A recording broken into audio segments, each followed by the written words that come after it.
pernah menelantarkan Recording in kami, progress. tidak pernah meninggalkan kami. Di saat kesesakan, di saat kesulitan, tangan-Mu menjaga, janji-Mu meneguhkan, firman-Mu ya dan amin. Kekuatan-Mu tersedia bagi kami. Meskipun kami berdosa, meskipun kami tersesat, Engkau sabar dan setia menunggu dan mengejar dan berjuang bagi kami. Kasih-Mu sudah Kau buktikan di atas kayu salib, kuasa-Mu kami saksikan saat Engkau keluar dari kubur yang kosong itu. Biarlah di tengah tekanan dan tantangan kami tahu Bapa kami hidup, Allah kami setia, sehingga kami selalu punya harapan, selalu punya arah dan dapat bersuka cita. Biarlah firman pada pagi hari ini boleh menguatkan kami, membimbing kami, semakin berharap padamu, menemukan ketenangan dan kekuatan dalam Allah Tritunggal. Mampukan hamba-Mu yang lemah terbatas berdosa ini sehingga dapat menjelaskan firman, memberitakan Injil. Kami siap mendengar dalam nama Tuhan Yesus Kristus. Amin, amin, amin. Silakan duduk Bapak Ibu sekalian. Shalom. Senang sekali bisa ketemu dengan Bapak Ibu sekalian ya di hari ini, di pagi ini. Sebuah privilege ya, sebuah anugerah kalau kita masih dikasih kesempatan untuk menikmati persaudaraan dengan saudara seiman dan juga menikmati firman Tuhan pada pagi hari ini. Bapak Ibu, kayaknya kita hidup di bulan-bulan yang dugaan saya tidak ada yang menduga ya. Tidak ada yang menduga kondisi dunia begitu bergejolak. Tidak ada yang menduga kondisi kesulitan begitu bertubi-tubi mungkin. Tidak ada yang bisa menduga bahwa kita ada di ambang peperangan, inflasi, kesulitan yang bervariasi.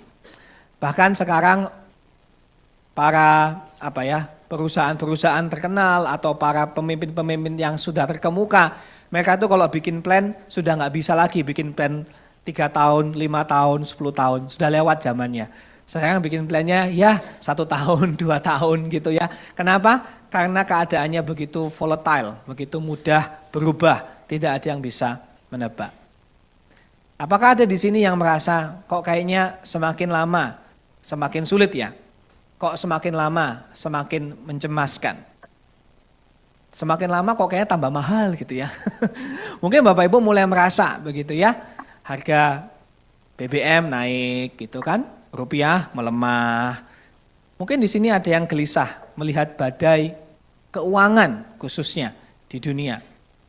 Mungkin Bapak Ibu di sini merasa saat ini keuangan keluarga kita terasa seperti kapal kecil di tengah badai yang lagi ngamuk. Ada enggak ya? Atau mungkinkah Bapak Ibu sedang merasakan seperti itu ya? Kayak kapal kecil, badannya besar gitu. Dan kita takut, kita cemas akan hari esok. Kita khawatir masa depan anak-anak kita, masa depan cucu-cucu kita.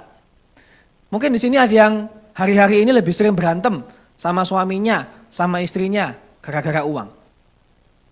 Kalau Bapak Ibu di sini sedang kepikiran tentang satu hal, yang satu dunia kepikiran gitu ya, yaitu tentang uang, maka biarlah firman Tuhan hari ini boleh membantu kita. Saya sengaja sangat spesifik karena saya mau mengajak kita semua untuk melihat satu bagian firman Tuhan yang sangat terkenal sekali, dan saya rindu membacakan bagi Bapak Ibu. Saya nggak akan tampilkan di sini karena ayat ini dengan dibacakan saja menurut saya memberikan penghiburan yang luar biasa. Wah, ini kok lagi nyangkut di HP saya. Tiba-tiba nyangkut. Oke Bapak Ibu. Maafkan, saya tidak menyangka kalau tiba-tiba mati. Ya. Oke. Jadi kita akan sama-sama melihat dari Matius pasal yang ke-6, ayat yang ke-25 sampai ayat yang ke-34 ya. Matius 6 ayat yang ke-25. Oke Bapak Ibu. Saya akan bacakan buat kita semua. Saya berharap pembacaan firman Tuhan ini sendiri pun sudah menjadi penghiburan buat kita. Biasanya kalau baca firman itu kan kayak dibaca supaya kita paham. Oke, tapi kalau boleh saya mau mengambil sedikit waktu 1-2 menit. Biarlah saya membaca, Bapak Ibu memahami, tetapi juga meresapi. Karena kata-kata Tuhan Yesus ini so simple, so powerful. Sesuatu yang saya yakin Bapak Ibu sudah pernah dengar sebelumnya. Tetapi biarlah ini menjadi sebuah kesegaran kalau ada di sini yang lagi cemas dan takut. Karena itu aku berkata kepadamu, janganlah khawatir akan hidupmu. Akan apa yang hendak kamu makan atau minum, dan janganlah kamu khawatir pula akan tubuhmu. Akan apa yang hendak kamu pakai? Bukankah hidup itu lebih penting daripada makanan dan tubuh itu lebih penting daripada pakaian? Pandanglah burung-burung di langit yang tidak menabur, tidak menuai, tidak mengumpulkan bekal dalam lumbung, namun diberi makan oleh Bapamu yang di surga. Bukankah kamu jauh melebihi burung-burung itu? Siapakah di antara kamu yang karena kekhawatirannya dapat menambahkan sehasta saja pada jalan hidupnya? Dan mengapa kamu khawatir akan pakaian? Perhatikanlah bunga bakung di ladang yang tumbuh tanpa bekerja dan tanpa memintal. Namun aku berkata kepadamu, Salomo dalam segala kemegahannya pun tidak berpakaian seindah salah satu dari bunga itu. Jadi jika demikian Allah mendandani rumput di ladang yang hari ini ada dan besok dibuang dalam api. Tidakkah Ia akan terlebih lagi mendandani kamu, hai orang yang kurang percaya? Sebab itu janganlah kamu khawatir dan berkata, apakah yang akan kami makan, apakah yang akan kami minum, apakah yang akan kami pakai. Semua itu dicari bangsa-bangsa yang tidak mengenal Allah. Akan tetapi Bapamu yang di surga tahu bahwa kamu memerlukan semuanya itu. Tetapi carilah dahulu kerajaan Allah dan kebenarannya, maka semuanya itu akan ditambahkan kepadamu. Sebab itu janganlah kamu khawatir akan hari besok, karena hari besok mempunyai kesusahannya sendiri. Kesusahan sehari cukuplah untuk sehari. Amin. Indah ya? Full kata-kata Tuhan Yesus. Kalau di Alkitab saya merah semuanya.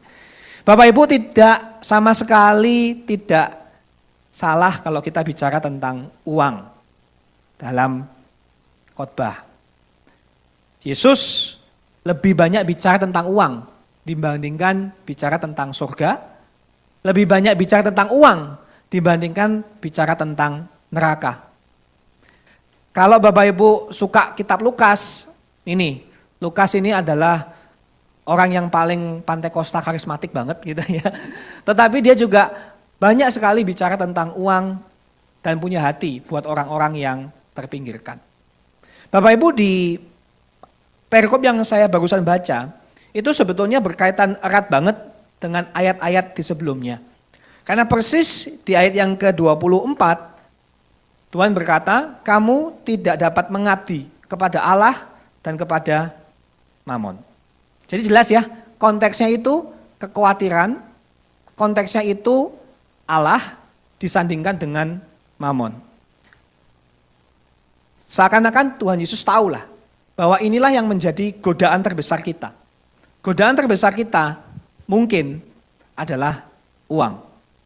Sepengetahuan saya ya, tidak ada kalimat di Perjanjian Baru yang langsung menyandingkan Allah dan Mamon.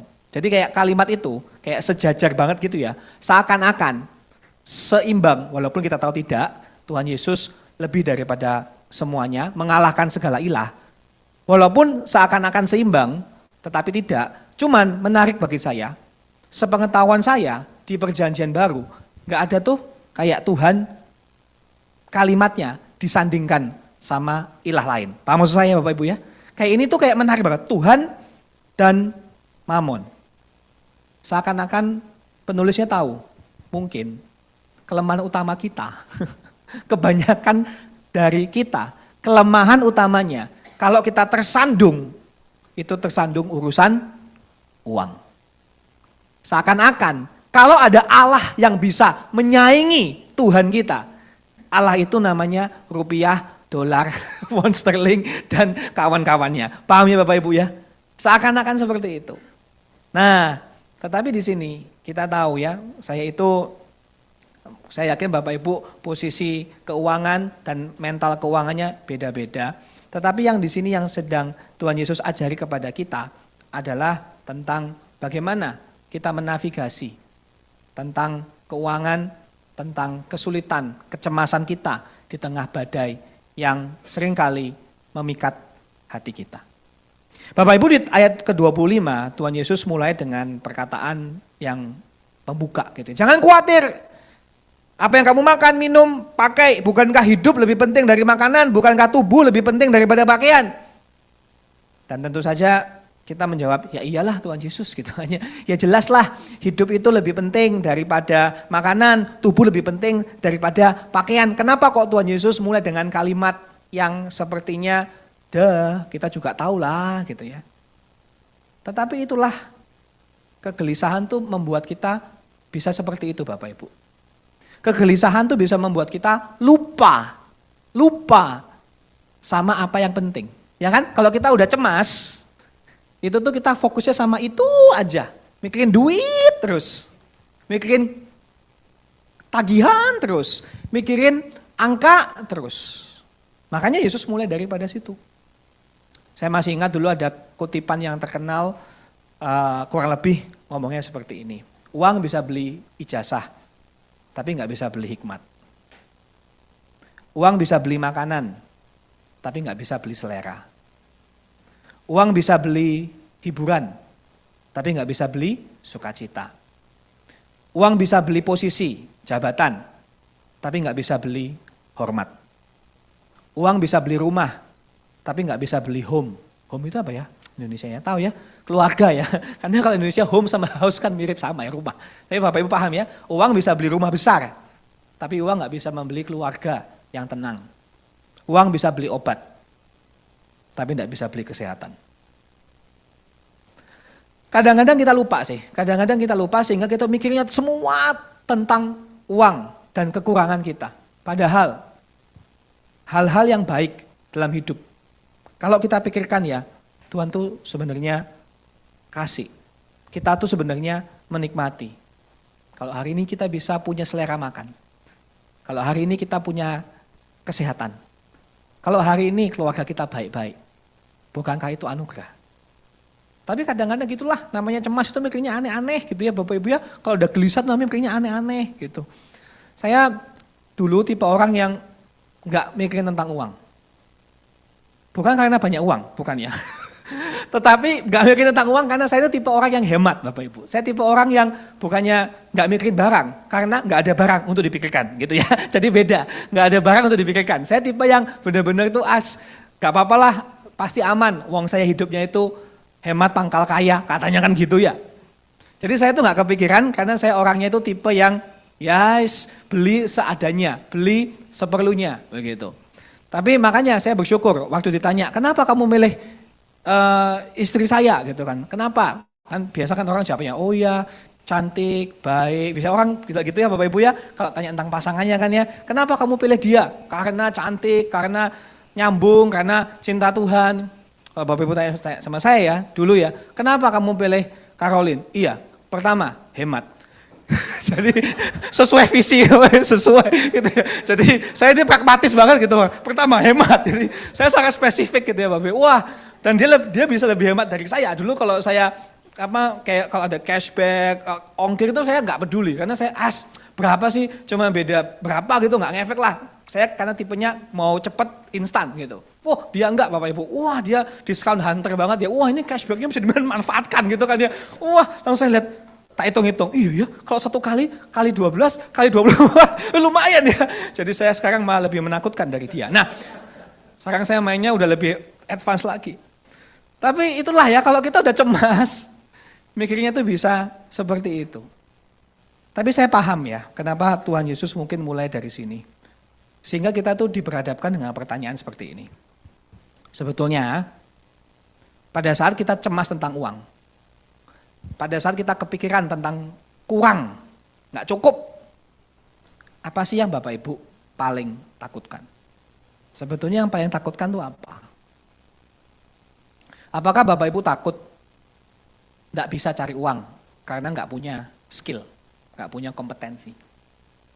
Apakah Bapak Ibu takut nggak bisa, takut kekurangan karena inflasi?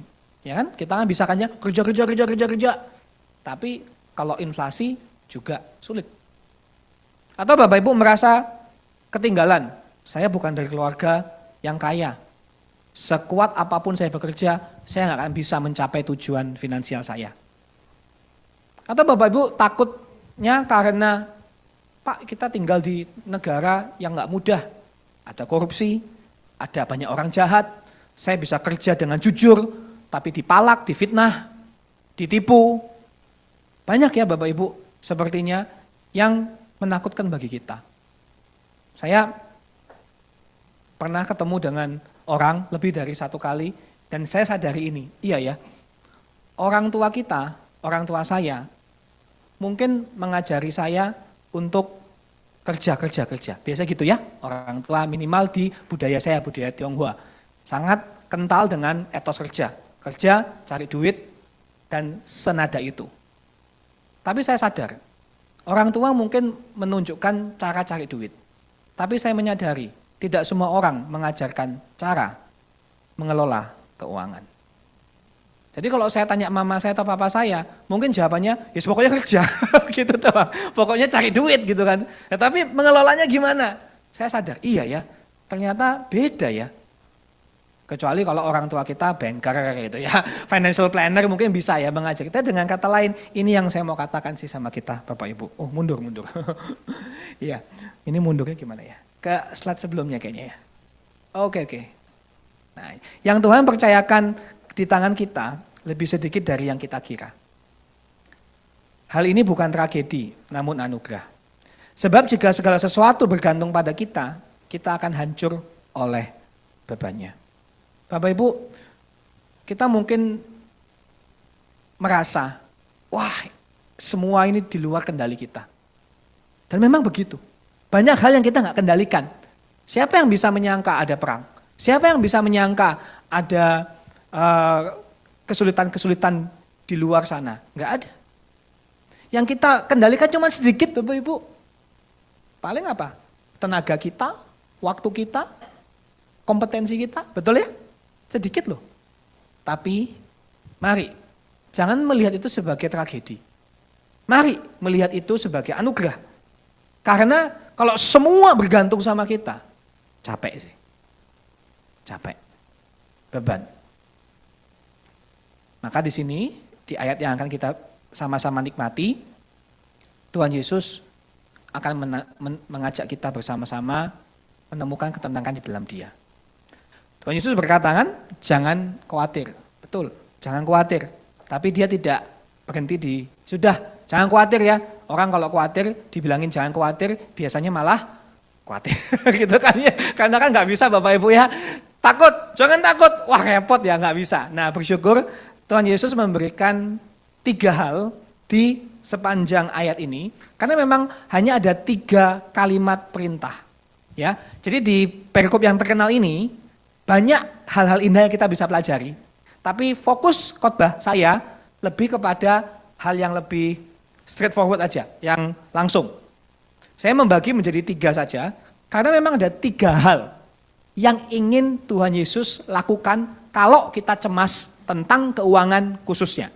3 hal yang berangkat dari teks, 3-tiganya kalimat perintah. Ya, ini yang pertama. Yang pertama adalah pandanglah. Pandanglah.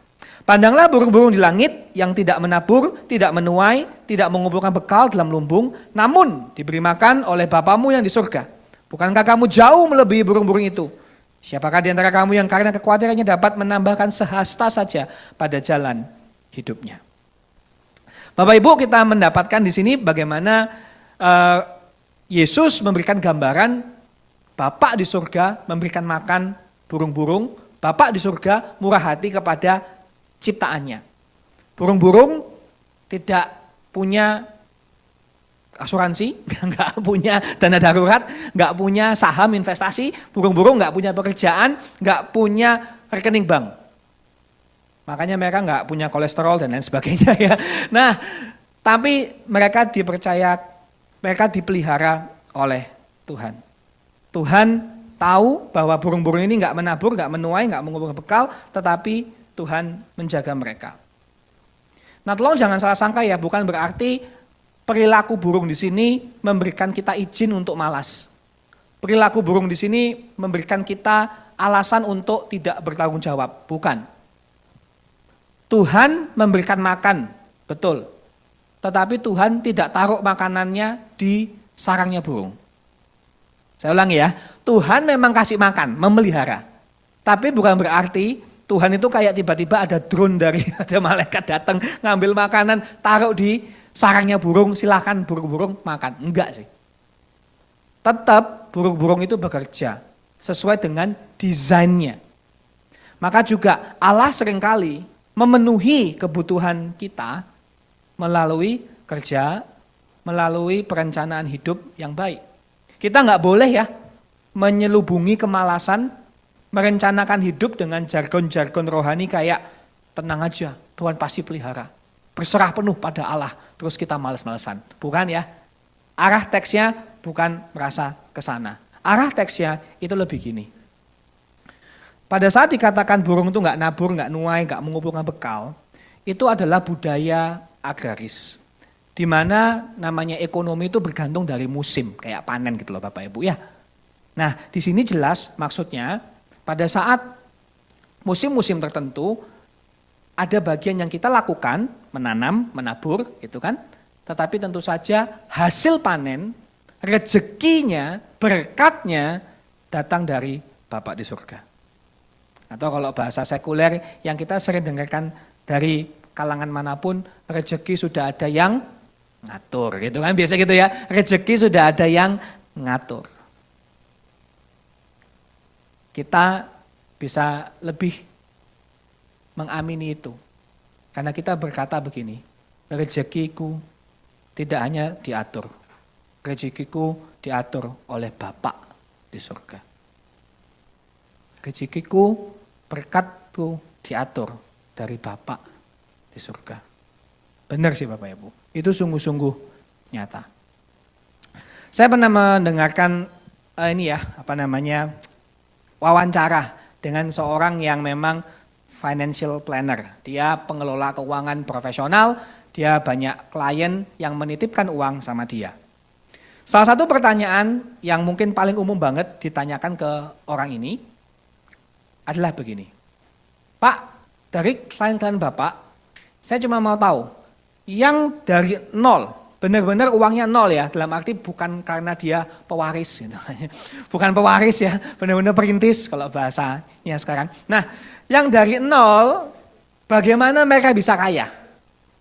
Karena kan asumsinya kalau yang dari nol bisa kaya, maka kita semua yang bukan dari nol punya harapan gitu kan ya. Nah, jadi masuk akal pertanyaannya. Pak, dari pengalaman Bapak pegang orang-orang berhasil yang dulunya nol, mereka bisa kaya. Itu ya apa caranya?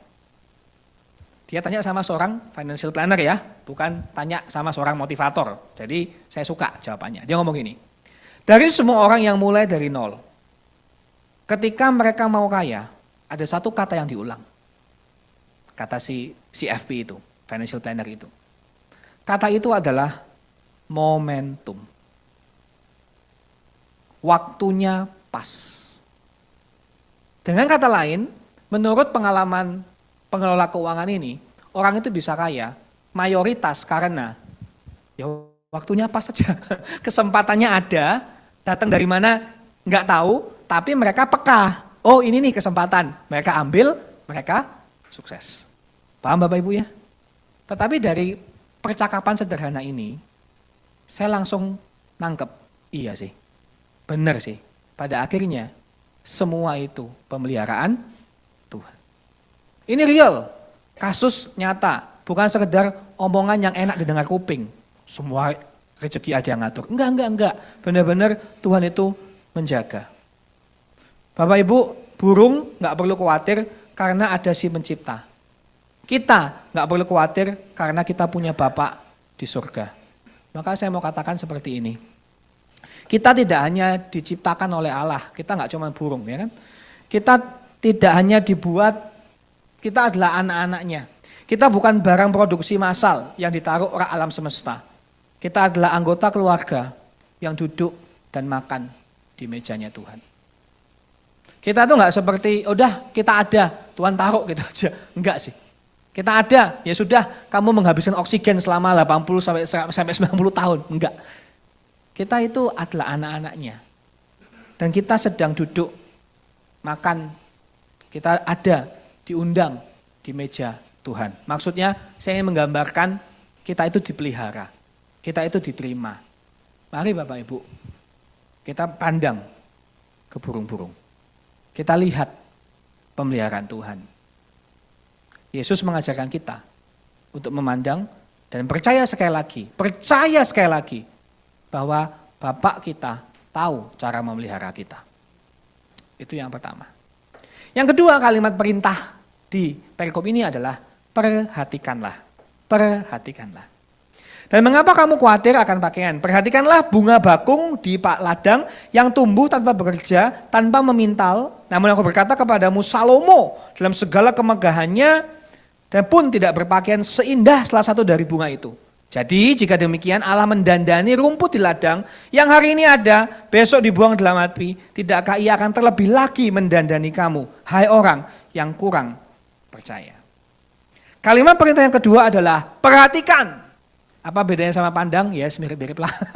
Tapi saya objeknya beda ya. Kalau tadi itu burung yang Tuhan pelihara, burung makhluk hidup ya, masih bisa terbang, masih bisa memburu. Ini bedanya, menarik. Ini bunga bakung. Bunga bakung by the way adalah bunga yang tumbuhnya biasanya liar, minimal di zamannya Tuhan Yesus ya.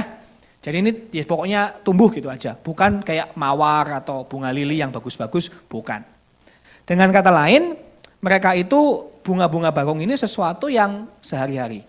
Dan yang buat saya lebih menarik adalah yang sehari-hari itu pun dihiasi oleh Tuhan, gitu kan? Warnanya, stylenya Tuhan sendiri, jadi fashion designernya bunga-bunga, woi gitu kan ya. Tuhan sendiri yang memastikan mereka itu indah, memastikan mereka itu hidup juga, begitu kan? Yang indah bagi saya ditambah lagi, ini gini Bapak Ibu bedanya. Kalau burung itu makhluk hidup, kalau makhluk hidup yang bisa bergerak, makhluk hidup yang bisa berburu, bisa punya anak dan seterusnya. Kalau bunga gak bisa gerak, ya kan ya, gak bisa ngomong. Literally namanya bunga itu ya diam, benar apa benar? Benar kan? Ya cuman ada gitu aja. Gak bisa ngapa-ngapain. Namanya juga bunga. Tapi bunga yang gak bisa ngapa-ngapain, yang gak spesial, Tuhan dandani. Tuhan berikan kemewahan melebihi Raja Salomo. Pelajarannya dalam dan indah.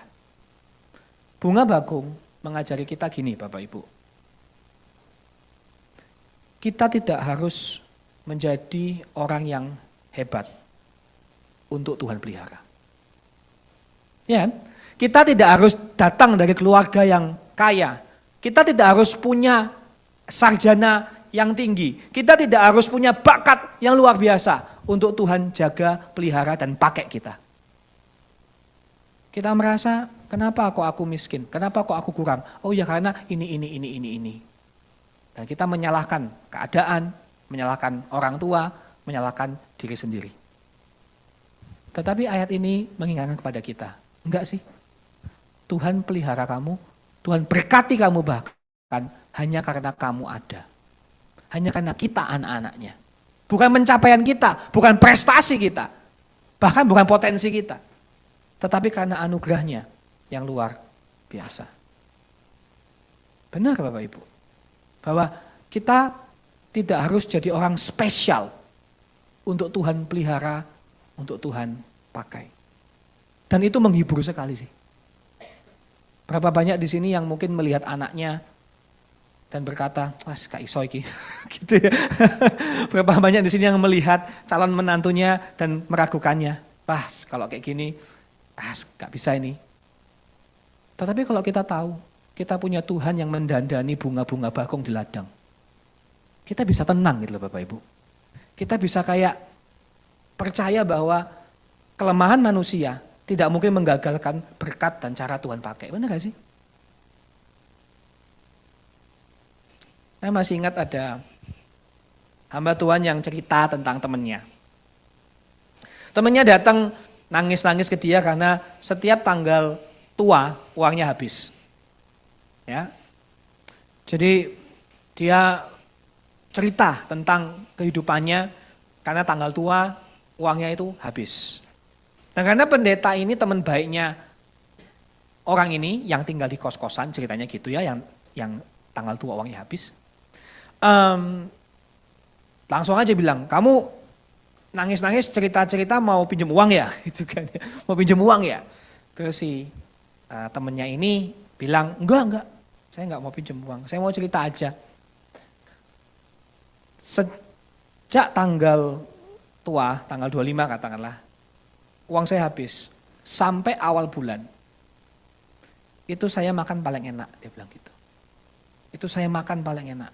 Loh kok bisa? Kan uangmu gak ada. Kok bisa kamu waktu uangmu habis, kamu malah makan paling enak? Iya, karena ada aja entah gimana, orang itu ngajak saya makan, ada yang kirimin saya makanan, ada yang kasih saya side project, freelance, proyek-proyek kecil gitu. Jadi dia bilang gini, kalau saya sampai pinjam uang sama kamu, saya menutup berkat Tuhan. Saya nangis ini bukan nangis sedih, saya ini nangis terharu sama kehebatan Tuhan menjaga hidup saya. Padahal dia cuma tinggal di kos-kosan dan hidupnya pas-pasan. Nggak lama kemudian, teman B, pendeta ini, jadi teman A, teman B ini pengusaha kaya. Apartemen di mana-mana, rumahnya di mana-mana. Dapat berita suatu hari, teman B ini lompat dari apartemen, bunuh diri karena stres. Sekarang kalau kita lihat ya, teman A sama teman B, yang kaya yang mana coba? Jelas yang kaya yang tinggal di kos-kosan, yang hidupnya pas-pasan. Kenapa? Karena kekayaannya bukan di uang, tetapi di sini. Karena meskipun dia nggak punya banyak, Tuhan memperkaya hatinya dan menjaga hidupnya luar biasa, kan gitu. Jadi Bapak Ibu, waktu Yesus bicara tentang bunga bakung, Salomo aja nggak bisa. Wah, itu seakan-akan ngomong gini sih. Seakan-akan dia ngomong gini, Allah tidak puas hanya membuat dunia bekerja. Dia juga membuatnya bersinar. Kerajaan Tuhan, kerajaannya bukan hanya tentang bertahan hidup, tetapi tentang keindahan dan kelimpahan. Ya kan? Salomo aja nggak punya. Seakan-akan Tuhan bilang, udahlah anak-anakku, kamu nggak usah terlalu khawatir. I know how to take care of you. Saya tahu bagaimana caranya menjaga dan memelihara kamu. Saya bisa, Tuhan bisa memberikan jauh lebih besar, jauh lebih banyak, jauh lebih tahan lama daripada apa yang dunia berikan. Kadang-kadang kekristenan kita mungkin terlalu, ya wis lah, yang penting cukup. Enggak sih, kita punya Tuhan yang berlimpah kok. Dan ini bukan teologi kemakmuran ya, ini hanya bicara tentang inilah Tuhan kita. Tuhan kita mampu mendandani kita dengan kemewahan, dengan keindahan. Sehingga memberikan kita mental gini Bapak Ibu, ini tuh dunianya Tuhan, pasti cukup lah. Berlimpah kok, dia sumber yang tanpa batas persediaannya. Ini membuat kita hidupnya berbeda Bapak Ibu. Contoh ya, kalau Bapak Ibu, pernah nggak Bapak Ibu makan di all you can eat gitu ya? Kan bebas kan, boleh ngambil sebanyak mungkin. Itu saya perhatikan selalu aja ada orang yang gini, atau minimal dari pengalaman pribadi gitu ya. All you can eat, itu pasti aja ada teman saya, keluarga saya yang langsung gini mindsetnya, ambil daging sebanyak mungkin, nasi jangan. Gitu. Pokoknya jangan ngambil nasi, daging sebanyak mungkin, terus dihitung Bapak Ibu ya. Nanti segini, pertama ngambilin dulu, habis itu segini, istirahat, gini. Benar-benar dihitung, rugi kalau nggak balik modal gitu kan. Sambil panik lihat jam gitu ya, lihat orang pengen orang lain. Pernah nggak sih Bapak Ibu ketemu kalau orang makan all you can itu kayak dihitung semuanya karena nggak mau rugi. Wah, hitung-hitungan banget gak sih? Gitu kan. Ini namanya orang yang mindsetnya semua itu langka. Kalau nggak cepet-cepet kehabisan, ya kan? Kalau nggak cepet-cepet nanti rugi. Padahal all you can eat, ya elah. Tapi ada juga kan seperti itu kan. Tapi ada juga makan all you can eat. Tapi orangnya bilang gini, dah ini kita ada yang ulang tahun, kita mau enjoy. Yuk makan secukupnya. Tujuan kita kan menikmati ya. Tujuan kita kan ngambil sebebas mungkin. Enjoy aja, gak apa-apa. Ini namanya all you can eat. Sudah makan enjoy aja. kita nggak sedang balas dendam sama restoran gitu loh. Bapak Ibu, seakan-akan semuanya mau dihabisin. Udah santai aja. Nah, orang yang kedua ini mindsetnya beda. Mindsetnya adalah cukup, banyak makanannya, tenang, nggak usah buru-buru, nggak usah dihitung-hitung, nggak usah kecemas. Sama-sama makan all you can eat, tapi yang satu makan sambil panik, kayak mau menyakiti restorannya gitu kan. Yang satu makan dengan tenang, karena dia tahu suplainya nggak terbatas. Sama sih Bapak Ibu, kita diajak begitu. Pada saat kita melihat teman kita sukses, pada saat kita melihat toko sebelah tambah buka cabang, kita nggak merasa tertinggal. Kita bisa belajar, kok bisa ya dia ya? Wah berarti ada jalan, aku juga bisa. Ketika kita melihat keberhasilan di tempat lain, kita tidak merasa itu ancaman. Tetapi kita percaya bahwa kita pun juga bisa. Kalaupun tidak seperti mereka, Tuhan tetap akan pelihara, gitu loh. Karena kita tahu, cukup kok. Mungkin caraku sukses bukan kayak dia. Mungkin caraku berhasil bukan kayak saudaraku itu. Tetapi Tuhan punya panggilan spesifik bagiku sendiri. Saya tahu Bapak Ibu, kekurangan itu menakutkan. Ada orang yang cerita gini, saya pernah melihat ibu membentak dan menampar anaknya di minimarket.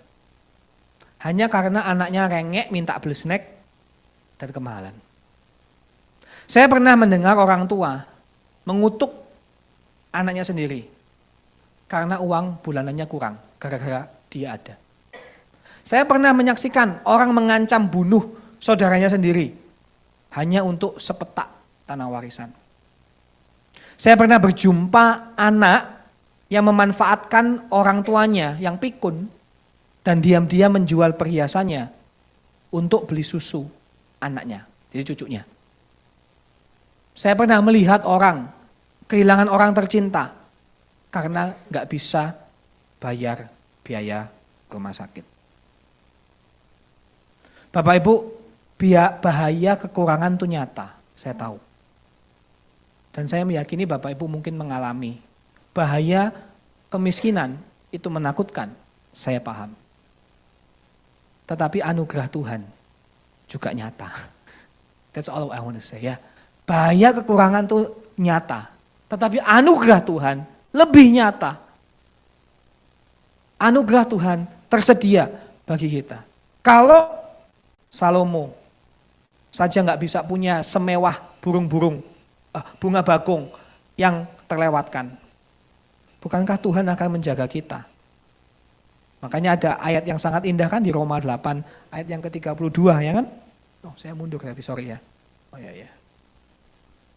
Ya itu ini kan, ia yang tidak menyayangkan anaknya sendiri, tetapi yang menyerahkannya bagi kita semua. Bagaimanakah mungkin ia tidak mengaruniakan segala sesuatu kepada kita bersama-sama dengan dia. Kalau Tuhan sudah membuktikan kasih-Nya di atas kayu salib, pemberian terbesar, termahal, pada saat kita masih berdosa, apalagi sekarang, pada saat kita anak-anaknya. Bukankah Dia akan menjaga kita?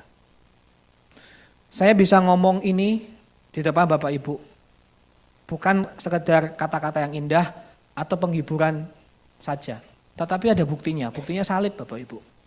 Buktinya adalah Tuhan sudah menebus kita saat kita masih berdosa. Sehingga memasuki hari depan, kita tahu sih, kalau anaknya saja diserahkan, bagaimana mungkin ia tidak mengkaruniakan yang lain-lainnya. Saya merasakan sedikit dari yang barusan saya ceritakan pada saat saya pertama kali melihat USG anak saya. Pada saya melihat USG anak saya, hal yang terbesit pertama itu gini, gila ya, aku orang berdosa segini aja, Tuhan masih kasih anugerah. Itu terbesit yang pertama. Benar-benar saya sadar betapa saya itu nggak layak menerima berkat Tuhan. Saya itu benar-benar sadar, saya ini orang yang layaknya mendapat kesulitan, penyakit, dan kekurangan. Orang berdosa, ya kan? Orang berdosa kan tidak layak mendapat kebaikan. Tetapi kalau orang berdosa, mendapat kebaikan, dan pemeliharaan, dan berkat, dan lebih-lebih lagi. Bukankah itulah cara Tuhan memelihara kita? Maka Bapak Ibu, kalau hari ini Tuhan masih percayakan sama kita banyak hal, itu anugerah, itu pemeliharaan Tuhan. Perhatikan ya, perhatikan. Pandanglah burung-burung, perhatikan bunga bakung. Dan bersyukur ya, yang terakhir lebih aktif. Carilah yang terakhir. Sebab itu janganlah kamu khawatir dan berkata apa yang akan kami makan, apa yang kami minum, apa yang akan kami pakai. Sebab semua itu dicari bangsa-bangsa yang tidak mengenal Allah. Akan tetapi Bapamu yang di surga tahu bahwa kamu memerlukan semuanya itu. Jadi Yesus bilang bahwa memang dunia itu dan semua mencari apa yang kamu cari. Tapi Bapa di surga tahu. Sebelum kita minta, Tuhan tahu kita butuh. Tetapi carilah dahulu kerajaan Allah dan kebenarannya, maka semuanya itu akan ditambahkan kepadamu. Sebab itu janganlah kamu khawatir akan hari esok, karena hari besok mempunyai kesusahannya sendiri, kesusahan sehari cukuplah untuk sehari. Bapak Ibu, di sini Tuhan Yesus sedang menegaskan sekali lagi bahwa apa yang kita pikirkan terus-menerus itu menyiratkan betapa pentingnya hal itu bagi kita. Kalau kita melihat harta sebagai yang terpenting, ya harta jadi fokus hidup kita. Sukacita kita tergantung dari jumlah harta kita. Itulah gambaran orang-orang yang tidak mengenal Allah. Ya, jadi di sini Tuhan Yesus itu ingin menunjukkan gini, orang-orang yang nggak mengenal Allah itu cari harta dengan segala macam energi dan fokus. Wah, pokoknya kalau nyari duit itu bisa luar biasa, ya kan? Sampai rela mengorbankan kesehatan, keluarga dan segalanya. Etika juga dikorbankan. Kita seringlah melihat orang yang begitu ambisius banget gitu kan, sehingga mengorbankan semuanya demi mendapatkan uang, harta. Padahal sudah kaya. Lucu ya, tetapi itulah manusia. Ya kan? Itulah kita. Nah, Yesus sedang berkata, lihat ya, kalau orang-orang itu bisa se-energetik itu mengejar harta, berarti kita semua punya potensi, terutama anak-anak Tuhan, untuk se-energetik itu mencari Tuhan. Lihat ya, bandingannya gitu. Jadi kalau udah kamu mau tahu seberapa hebat manusia, gampang, lihat cara mereka cari duit. Gitu kan luar biasa banget kan ya, orang cari duit luar biasa gitu. Kita tepuk tangan, kita kasih penghargaan gitu kan ya. Bukankah seharusnya energi yang sama, fokus yang sama, komitmen yang sama, dedikasi yang sama, bukankah harusnya disalurkan dulu ke Tuhan? Itu maksudnya Yesus.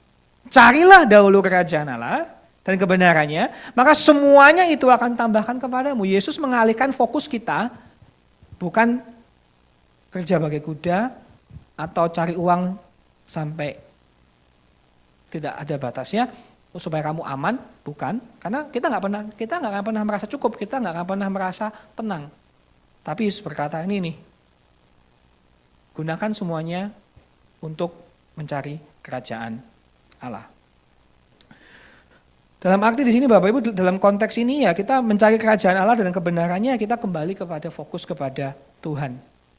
Misalnya 1 Timotius 6 mengajarkan kita untuk belajar ya mencukupkan diri. Itu cara mengejar kerajaan Allah yang berkaitan dengan uang. Belajar untuk mencukupkan diri. Amsal 22 misalnya mengajarkan kita jauhi perbudakan uang.